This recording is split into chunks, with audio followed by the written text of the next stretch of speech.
Sebelum ke ceritanya, dukung channel kami dengan cara subscribe, like, komen, dan share.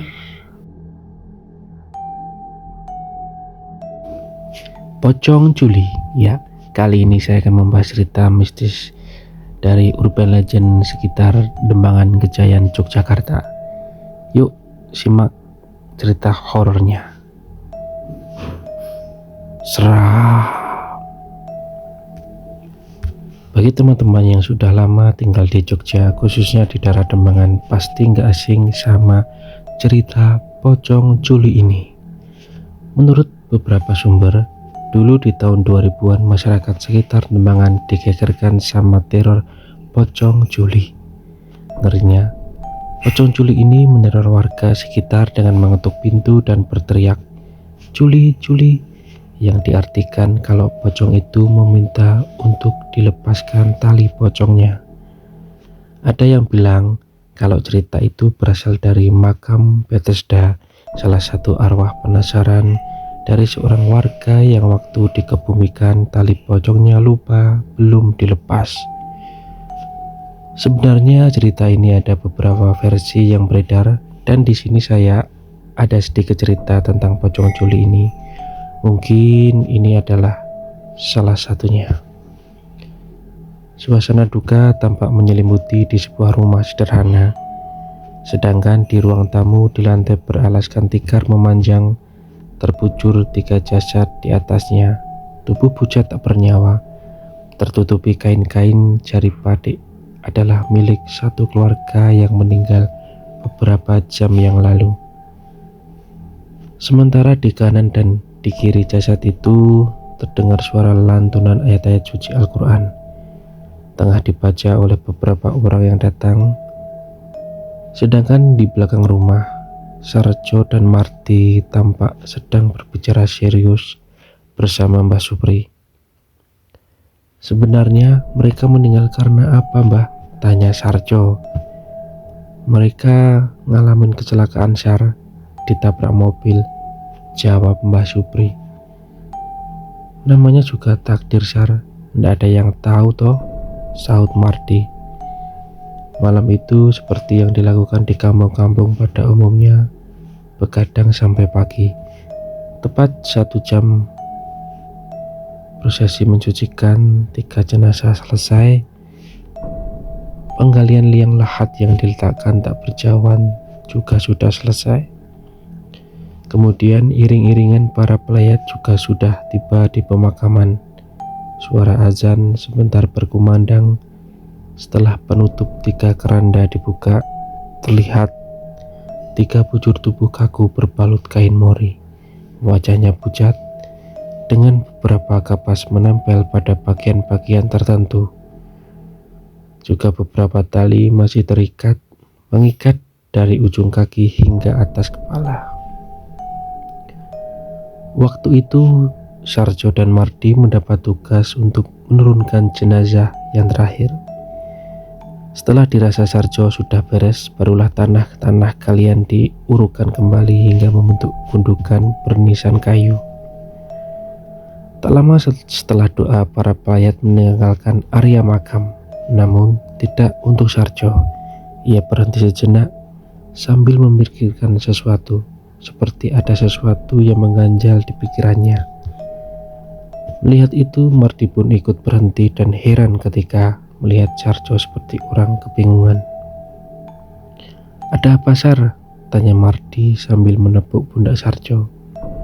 Awalnya nih, Sarjo tak menanggapi, tapi ketika pundaknya ditepuk untuk kedua kalinya, barulah ia terkejut dan menatap Mardi dengan wajah khawatir. Sarjo ingat kalau dia baru saja melakukan kesalahan. Ia lupa tidak melepas salah satu ikat tali pocong. Itu dikarenakan ketika Sarjo tak sengaja melihat wajah si mayat dalam kondisi mengenaskan. Sontak hal itu mengejutkan Sarjo, dan buru-buru minta ulurkan tangan untuk naik ke atas. Kenapa, Sar?" tanya Mardi lagi. Sarjo menggeleng dan buru-buru berjalan cepat meninggalkan area makam, dan diikuti Mardi yang masih merasa heran dengan tingkah Sarjo. Hari terus bergulir, suasana kampung Demangan juga terlihat masih ayam. Tapi memasuki malam ketujuh setelah pemakaman, barulah muncul kejadian mengerikan yang membuat kampung Demangan heboh. Malam itu hujan baru saja reda, membuat suasana kampung Demangan menjadi begitu dingin. Sarjo yang baru saja pulang dari ronda memutuskan untuk segera pergi tidur. Tapi baru saja keluar dari kamar mandi, Sarjo dikejutkan dengan suara ketukan pintu depan. Awalnya Sarjo berpikir mungkin itu Marty, salah satu tetangganya yang saat itu bilang kalau mau mampir ke rumah untuk meminjam pompa sepeda. Sarjo berjalan ke arah pintu. Sebelum dibuka, Sarjo berniat memastikan ia mengintip dari celah gorden jendela yang ada di samping pintu. Tapi setelah pemandangan menyapu di sekeliling halaman, tak ada siapapun di sana. Apa aku salah dengar ya? Gumam Sarjo sambil menggaruk kepalanya yang tak gatal. Baru saja Sarjo berjalan selangkah untuk kembali, tiba-tiba saja ketukan pintu itu kembali terdengar. Namun kali ini ada yang beda. Bersamaan dengan ketukan itu dibarengi dengan suara yang aneh. Dok, dok, dok, Juli. Sarjo terjingat. Ia lalu diam sejenak memastikan. Tak lama setelah itu, ketukan pintu dibarengan suara kembali terdengar untuk kedua kalinya. Awalnya Sarjo masih berpikir positif. Mungkin itu Marty yang lagi iseng.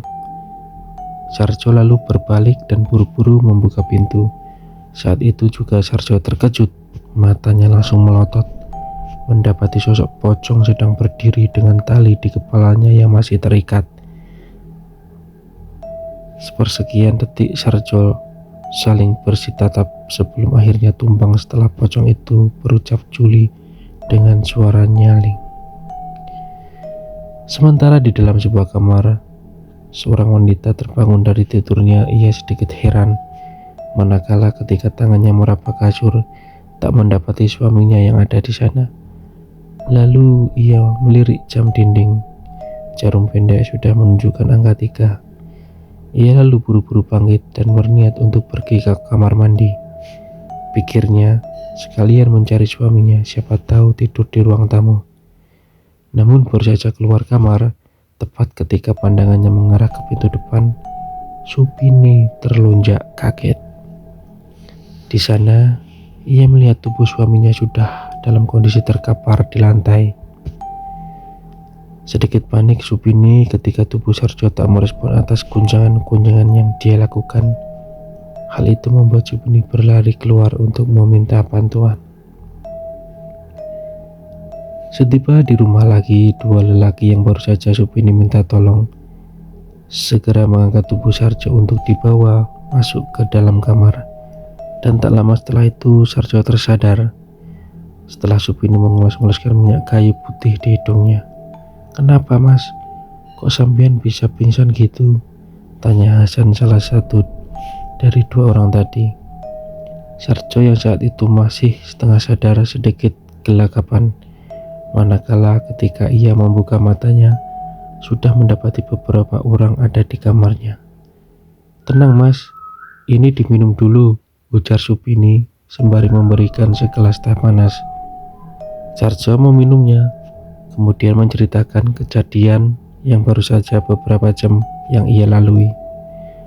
Awalnya mereka yang ada di dalam kamar itu sempat tak percaya, tapi setelah Sarjo menjelaskan dengan peristiwa dirinya sampai pingsan, menandakan jika Sarjo benar-benar tak berbohong.